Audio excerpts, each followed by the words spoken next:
হাওড়া বৈষ্ণবপাড়ার বাসিন্দা দেবরাজ দাস নিজেকে জ্যোতিষ বলে প্রমাণ করেন। মানুষের থেকে 1100 টাকা অনলাইন করে নেন, প্রতিকার কিছু দেন না। মানুষের অভিযোগ, মানুষ যদি প্রতিকার না পান তাহলে অ্যাস্ট্রোলজার বা জ্যোতিষের কাছে কেন যাবেন। এভাবে বহু মানুষের কাছ থেকে তিনি অনলাইনে 1100 টাকা করে দক্ষিণা নিয়ে গেছেন, অথচ কোনো রসিদ বা বিল বা ট্রেড লাইসেন্স কিছুই তার নেই। অথচ তিনি নিজেকে জাহির করেন জ্যোতিষ বলে, নাম দিয়েছেন বিরূপাক্ষ গোস্বামী। আজ আমাদের সাংবাদিকের মুখোমুখি হওয়াতে তিনি বিশেষ কিছু মুখ খুলতে চাননি। বলেন, থানা পুলিশ যা খুশি করুন, আমার এই বিষয়ে কিছু বলার নেই। দেবরাজ দাস, বিরূপাক্ষ গোস্বামী আপনি? হ্যাঁ, আমি। কতদিন ধরে জ্যোতিষ করছেন? 1.5 বছর। 1100 টাকা করে ফিস নিচ্ছেন, বিল দিচ্ছেন না। কেন? মানুষকে প্রতিকার দিচ্ছেন না, অথচ আপনি 1100 টাকা করে নিচ্ছেন। কিভাবে জ্যোতিষ হলেন? আচ্ছা, এই বিষয়ে আপনি কেন এত জিজ্ঞেস? সংবাদ মাধ্যম। সংবাদ মাধ্যম। আপনার ট্রেড লাইসেন্স বা প্রফেশনাল ট্যাক্স আছে? যদি দেখান একটু প্লিজ। না, নেই আমার। তাহলে আপনি কি করে জ্যোতিষ হলেন? আপনি লোকের থেকে 1100 টাকা করে নিচ্ছেন, অথচ আপনি বলছেন আপনি প্রতিকার করেন না বা প্রতিকার দেন না। মানুষ তো প্রতিকারের আশায় আপনার কাছে আসবে।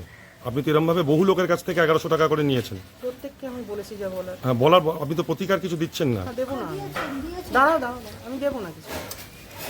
তাহলে আপনি জ্যোতিষ হলেন কি করে? তাহলে তো সেটা বলতে আগ্রহী নই একেবারে। আপনি নেগেটিভ, আপনি আমাকে নিয়ে যা খুশি বলতে পারেন, আমার কিছু যায় আসে না।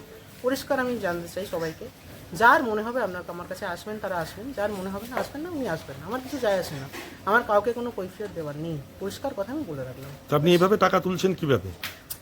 আপনার যদি অসুবিধা থাকে, আপনি থানা, পুলিশ, কোর্ট, আইন সমস্ত কিছু খোলা রয়েছে, আপনি সেখানে গিয়ে যা করার আপনি করতে পারেন। আপনি কার কাছে সম্পূর্ণ দীক্ষিত বা আপনার গুরুদেবকে? open। আমি বলতে পারবো না। আপনি তো কারো কাছ থেকে শিখেছেন। আমি বলতে পারবো না, আমি কিছুই বলতে পারি না। আমরা টেলিফোনে যোগাযোগ করেছিলাম দেবরাজ দাস ওরফে বিরূপাক্ষ গোস্বামীর মা সাথে। কি বলছেন উনি টেলিফোনে, শুনুন। হ্যালো, অ্যাস্ট্রোলজার বিরূপাক্ষ গোস্বামী আছেন? হ্যাঁ বলুন, আমি ওনার মা বলছি, বলুন। আমি আমার মেয়ের ব্যাপারে একটু প্রতিকার চাইছিলাম। হ্যাঁ, আপনি যদি ওনার সঙ্গে কথা বলতে বা বুকিং করতে হয়, তাহলে আপনি ওর যে এই নাম্বারে মেসেজ, হোয়াটসঅ্যাপ এতে মেসেজ আছে দেখবেন, ওই 1101 টাকা পেমেন্ট করবেন, আর তারপরে উনি দেখে ঠিক স্লট দিয়ে দেবেন বা আপনাদের সঙ্গে কথা বলে নেবেন, ঠিক আছে? ওনার কি কোনো চেম্বার আছে না অনলাইনেই করেন? না না, ওনার কোনো চেম্বার নেই, উনি অনলাইনেই করেন। উনি অ্যাস্ট্রোলজার তো? হ্যাঁ, অ্যাস্ট্রোলজার, অবশ্যই অ্যাস্ট্রোলজার।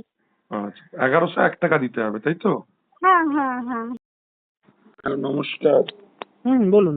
আমি ফোন করেছিলাম। আপনি অ্যাস্ট্রোলজার বিরূপাক্ষ গোস্বামী বলছেন? হ্যাঁ, আমি সকালবেলা ফোন করে, তারপর আমিও দুপুরে ফোন করেছিলাম। আপনি ফোনটা অন্য কোচিং করছিল তো, সেই জন্য আমি তো আমাকে যাইনি। বলুন। আপনি মানে ওই মেয়ের প্রতিকারের জন্য বলছিলাম। আপনার মা বলেন 1100 টাকা দক্ষিণে লাগবে আপনার। আচ্ছা, কি প্রতিকার কি আপনি দিয়ে দেবেন না আমাদের যেতে প্রতিকার হবে? তো আমি দিই না কোনো, আমি বলেননি আপনাকে। হ্যাঁ বলুন। প্রতিকার আমি দিই না কাউকে কোনো, তাহলে কি দেবেন? কিছুই দিই না আমি মানুষকে। তাহলে প্রতিকারটা হবে কিভাবে? হবে না তো প্রতিকার কোনো। বুঝতে পারলাম না আপনার কথা। প্রতিকার হবে না কিছু।